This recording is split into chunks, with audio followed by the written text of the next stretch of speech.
जैसे आप सब ने यह कथा पढ़ी होगी कि एकलव्य का अंगूठा कटवा लिया द्रोणाचार्य ने। पढ़ा है ना आप सब ने? फिर मैं चैलेंज करके पूछता हूं, पहले दुनिया कोई धर्म बताइए जहां टिप्पणी करने का अधिकार स्त्रियों को हो और जज बनने का अधिकार हो डिस्कशन में। नमस्कार, मैं अंकित शर्मा और हॉक फीड न्यूज में आप सभी का स्वागत है। दोस्तों, आपने एक कथा पढ़ी होगी, सुनी होगी या देखी होगी कि द्रोणाचार्य ने एकलव्य का अंगूठा कटवा लिया था। लेकिन सबसे बड़ा सवाल यह है कि क्या ये घटना सत्य है या फिर एक बहुत बड़ा रहस्य है।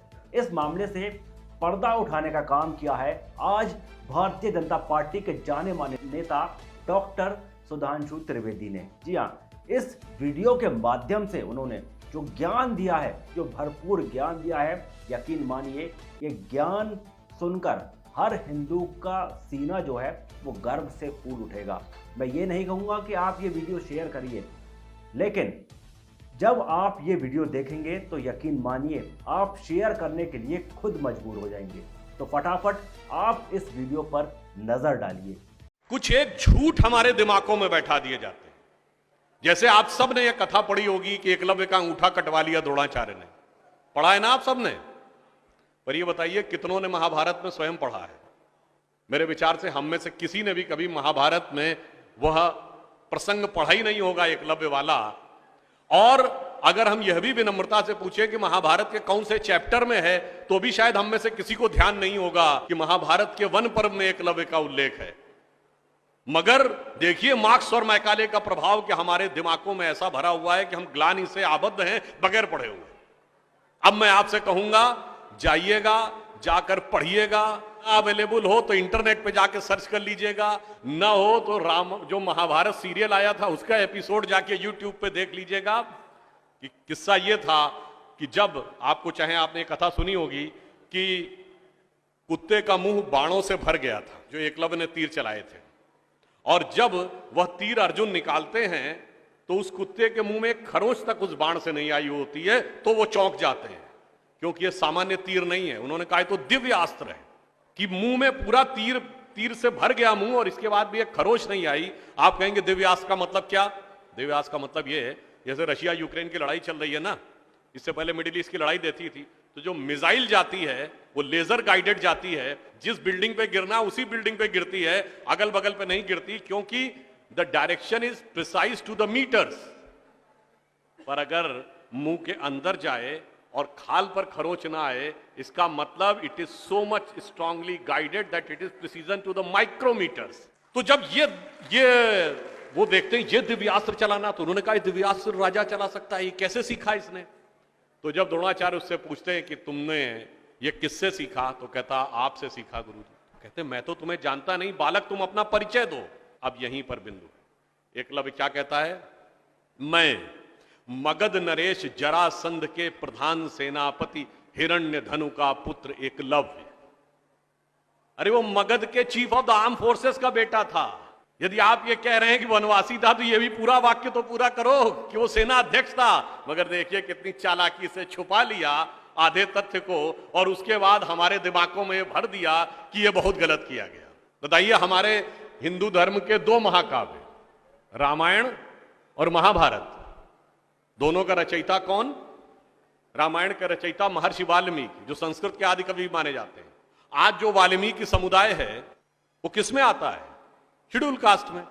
महाभारत के रचयिता और वेदांत और मीमांसा के रचयिता महर्षि वेदव्यास, जिनकी मां मछुआरिन थी, वह समुदाय किसमें आता है? कुछ राज्यों में, दिल्ली में शेड्यूल कास्ट में, यूपी में अति पिछड़े में। तो मेरे भाई, संत रैदास, नामदेव, कबीर, दादू, ये सब पूज्य संत हुए, फिर भी हमारे दिमागों में ये भरा जाता है। और कौन भरता है? वो लोग भरते हैं जो अपने यहां समाज के गरीब वर्गों की खरीद फरोख्त करते थे। और आपको ये भी बात बता दूं, जब हम कभी अपने यहां कहते हैं फॉरेन ट्रेवलर्स ने दिखाओ क्या लिखा है, तो मैं ये बात आपसे कहता हूं, इसको भी जाके चेक कर लीजिएगा।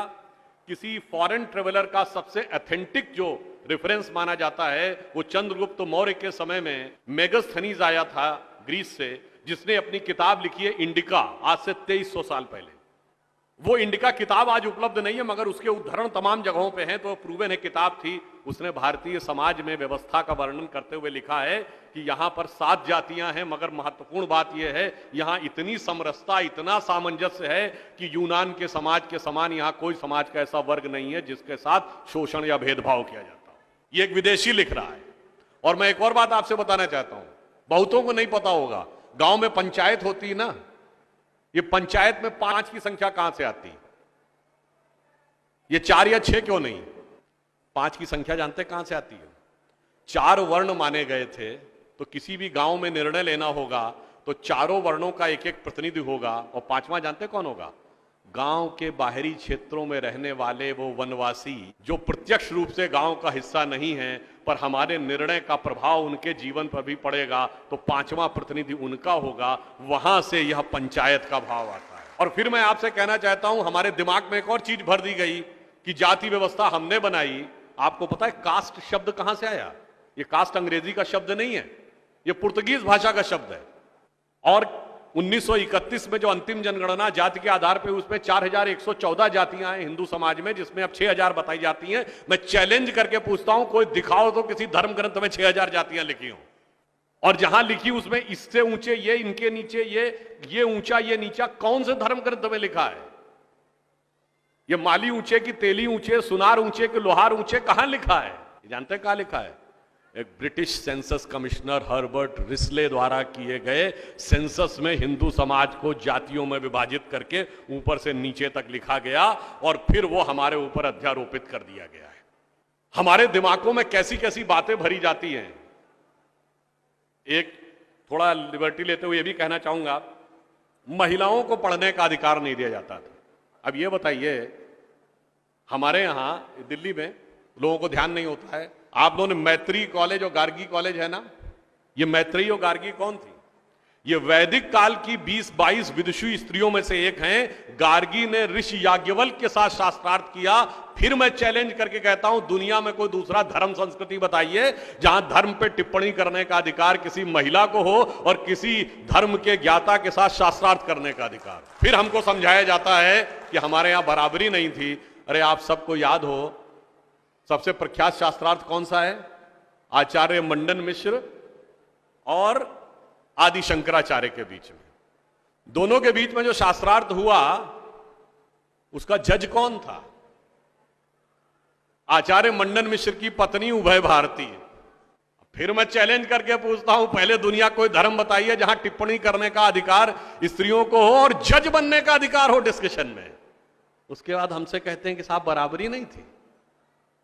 इसलिए मैं कहना चाहता हूं कि हमारे यहां तो समाज में जिस प्रकार से एकाकार करके सबको साथ में लिया जाता था, बराबरी का तो आलम यह था, बराबरी नहीं थी। यह सच है, हमारे यहां बराबरी नहीं थी। हमारे यहां मातृशक्ति को पहले रखा जाता था। इसीलिए हम क्या बोलते हैं?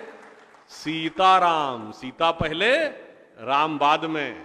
लक्ष्मी नारायण, लक्ष्मी पहले नारायण बाद में। गौरी शंकर, गौरी पहले शंकर बाद में। राधे कृष्ण, राधा पहले कृष्ण बाद में। माता पिता, माता पहले पिता बाद में। और इसीलिए हमारे जितने भी प्रतीक हैं, भारत भी माता है, धरती भी माता है, प्रकृति भी माता है, गीता भी माता है, गंगा भी माता है, गाय भी माता है, गायत्री भी माता है। और ये केवल कोई आध्यात्मिक धार्मिक बात नहीं है। वर्ल्ड की डॉक्यूमेंटेड हिस्ट्री में अगर पहली बार कोई वुमेन रूलर रही है तो गुप्त वंश के समय में 4वीं शताब्दी में प्रभावती गुप्त ने शासन किया है। उसके बाद अहिल्याबाई होलकर, रानी दुर्गावती, रानी झांसी, वो सब तो आपने बहुत सुना होगा।